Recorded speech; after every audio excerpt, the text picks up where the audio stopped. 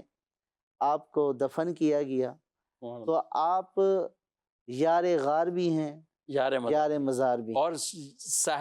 حوض پر بطور خاص حدیث وہ بھی فرمایا انتا صاحبی علی الحوض، کہ آپ حوض پر بھی میرے صاحب ہوں گے۔ سبحان، حوض پر بھی صاحب ہوں گے۔ فرمایا کہ زمین میں میرے 2 وزیر ہیں، ابو بکر اور عمر۔ اور پھر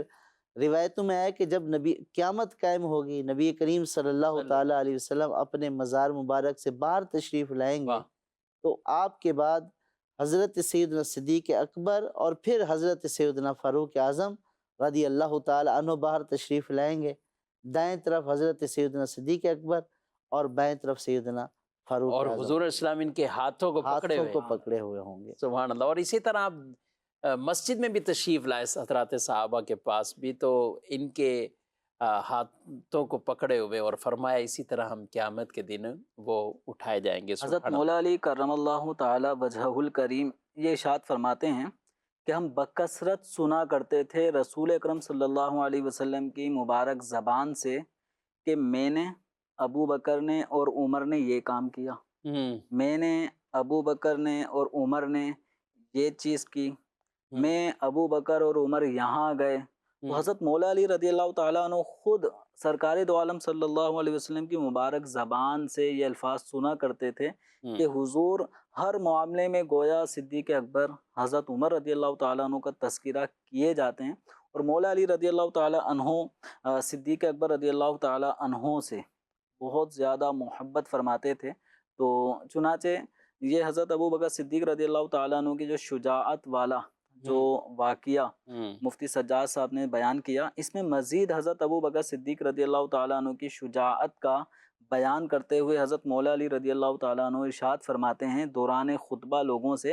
کہ من اشجع الناس، لوگوں میں سب سے زیادہ بہادر کون؟ تو ایک صدیق اکبر رضی اللہ تعالیٰ عنہ کی شجاعت کا میدان بدر میں مسجد عریش جہاں پر موجود ہے، اس خیمے کے مقام پر حفاظت کے لیے صدیق اکبر رضی اللہ عنہ کا آگے بڑھنا۔ پھر ایک اور واقعہ حضرت ابو بکر صدیق رضی اللہ تعالیٰ عنہ کا ابتدائی اسلام کا وہ بیان فرماتے ہیں کہ سرکار دو عالم صلی اللہ علیہ وسلم جب مکہ مکرمہ میں تھے، اخذت قریش نے آپ صلی اللہ تعالیٰ علیہ وسلم کو ادھر ادھر سے آ کے پکڑ لیا، تو آپ صلی اللہ تعالیٰ علیہ وآلہ وسلم کو کفار ظلم پہنچا رہے ہیں۔ تو ایسے موقع پہ صدیق اکبر فرماتے ہیں فواللہ ما دنا منا احد الا ابو بکر۔ اس موقع پر چونکہ مسلمانوں کو سخت اذیت دی جاتی تھی، جنہوں نے اسلام قبول کر لیا تھا، تو کوئی بھی آگے نہیں بڑھا، صدیق اکبر رضی اللہ تعالیٰ عنہ آگے بڑھتے ہیں، اور جو کفار حضور پر ہجوم کیے ہوئے تھے تو صدیق اکبر رضی اللہ تعالیٰ عنہ نے مکھ کے گھوں سے جو کر کے ان لوگوں کو دور کیا اور فرمانے لگے ویلکم، افسوس ہے تمہیں، اتقتلون رجلا ان یقول ربی اللہ، کہ تم اس ہستی کو شہید کرنا چاہتے ہو کہ جو تمہیں حق بات کی تلقین کرتے ہیں کہ میرا رب اللہ ہے۔ تو صدیق اکبر رضی اللہ تعالیٰ عنہ نے یہ اس طرح کفار کو دور کیا۔ حضرت مولا علی رضی اللہ تعالیٰ عنہ نے یہ جو الفاظ ذکر کیے نا، جو صدیق اکبر رضی اللہ تعالیٰ عنہ کی زبان سے نکلے تھے، یہ وہ الفاظ ہیں کہ جو حضرت موسیٰ علیہ السلام پر جب آل فرعون نے آپ کو تکلیف پہنچانا چاہی تھی، تو آل فرعون میں ایک مومن تھا کہ جو اپنے ایمان کو چھپاتا تھا، رجل من آل فرعون یکتم ایمانہ، وہ اپنے ایمان کو چھپاتا تھا، تو اس نے بھی اپنے ایمان کو چھپاتے چھپاتے موسیٰ علیہ السلام کا دفاع کرتے ہوئے فرعونیوں سے کہا تھا تم ان کو کیوں قتل کرنے کا ارادہ رکھتے ہو؟ اگر یہ سچے ہیں تو جو یہ بات کہہ رہے ہیں وہ ہو کر رہے گی، یعنی تم پر عذاب آئے گا دنیا میں۔ اگر یہ جھوٹے ہوں گے تو جھوٹ ان کا سامنے آ جائے گا، تو ان کو ان کے حال پہ چھوڑ دو۔ تو اس نے اپنے ایمان کو چھپاتے ہوئے، یہ ظاہر نہیں ہے کہ میں مومن ہوں اس لیے ان کا دفاع کر رہا ہوں، اس نے ایک اصولی سی بات کر کے موسیٰ علیہ السلام کا دفاع کیا۔ اب مولا علی رضی اللہ تعالی عنہ اپنے سامعین سے ارشاد فرماتے انشدکم، میں تمہیں اللہ کے نام کی قسم دیتا ہوں، بتاؤ کہ وہ آل فرعون کا وہ مومن جس نے موسیٰ علیہ السلام کا دفاع کیا، وہ بہتر بہتر ہے ہے یہ یا یہ صدیق اکبر رضی اللہ تعالیٰ عنہ جو حضور کا دفاع کر رہے ہیں؟ حضرت مولا علی رضی اللہ تعالیٰ عنہ جو چادر اوڑے ہوئے تھے، ہائے ہائے آپ کی آنکھوں سے آنسو جاری ہو کیا گئے، بات، اور آپ صدیق اکبر رضی اللہ تعالیٰ عنہ کی اس کیفیت کو دیکھ کر آپ کی آنکھوں سے آنسو جاری ہوئے، آپ اپنے پوچھتے ہوئے پھر جواب خود ہی دیتے ہیں، فرماتے ہیں خدا کی قسم واللہ لساعت من ابی بکر خیر من ملء الارض من مؤمن آل فرعون، خدا کی قسم ابو بکر کی زندگی کی ایک گھڑی وہ آل فرعون کے اس مومن کی زمین بھر نیکیوں سے زیادہ بہتر ہے۔ وجہ بھی خود ارشاد فرمائی کہ رجل یکتم ایمانہ، کہ اس نے اپنا ایمان چھپاتے چھپاتے دفاع کیا تھا، اور یہ اعلان وَهَذَا رَجُلٌ أَعْلَنَ ایمانہ، اور اس نے اپنے ایمان کا برملا اظہار کر کے پھر حضور کا دفاع کیا۔ سبحان اللہ، اسی لیے تو حضور علیہ الصلوۃ والسلام فرماتے ہیں سب کے احسانات کا بدلہ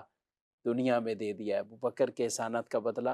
قیامت کے دن اللہ انعامات کی صورت میں عطا فرمائے گا۔ اللہ ہم سب کو نبی پاک صلی اللہ علیہ وسلم اور آپ کے تمام اصحاب و اہل بیت سے سچی پکی محبتیں عطا فرمائے۔ انشاءاللہ ان کا ذکر خیر وہ کرتے رہیں گے، اللہ ہم سب کو عمل کی توفیق عطا فرمائے، آمین بجاہ النبی الامین صلی اللہ علیہ وسلم۔ چاہیے گردین و دنیا میں سکو دل کی خوشی، صحبت علماء میں آ کر سیکھو باتیں علم کی۔